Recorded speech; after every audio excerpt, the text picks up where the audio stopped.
Hello, mga bakla. Ito tayo, magluluto tayo ng paang manok adobo. Ito.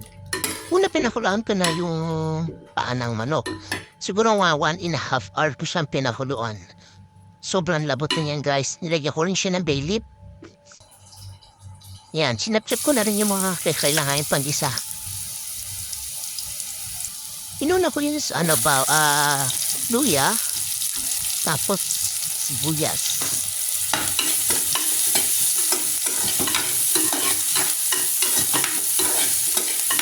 Totoo lang mga Mars. Hindi talaga ako sanay kumain ng paa manok. Pero nung natikman ko yung paa ng manok ng luto ng aking karumi. Sabi ko sa'yo, dati-dati isang paang manok lang ang kinakain ko. Ngayon, napadami. Ngayon, ako na nagluluto ng paa ng manok. First time mo kasi nakain ng paa ng manok. Sobrang lambot. Talagang mapapasarap kahit paa ng manok siya. Kasi dati kasi ang iniisip ko sa paa ng manok, abala siya, parang wala namang benefits, ganyan rin. Pero, sa totoo lang, pwede na. Pwede na talaga siya, kahit yun lang, sabaw, ganyan. Kontento na ako, kahit walang laman. So, nagisa na natin, nilagay ko rin yung bay leaf na kasama nung nilaga mong paa ng manok. At sinama ko na rin yung paa ng manok sa pag-igisa. Huwag po natin tatatin yung sabaw ng paa ng manok kasi nagagamit natin yun. Yan.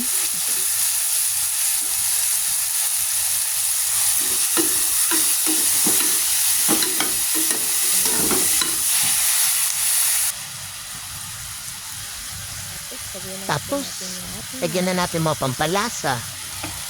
Chili garlic para medyo spicy. Ginger, yellow ginger powder. Paminta. Toyo, konti lang.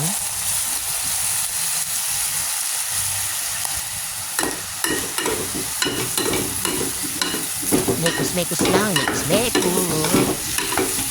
Ito niyo, medyo naghihiwa-hiwalay na yung ating paa ng manok. Sobrang lambot talaga niya. Tapos ang ating manok. So, hinahina na sa paghalo.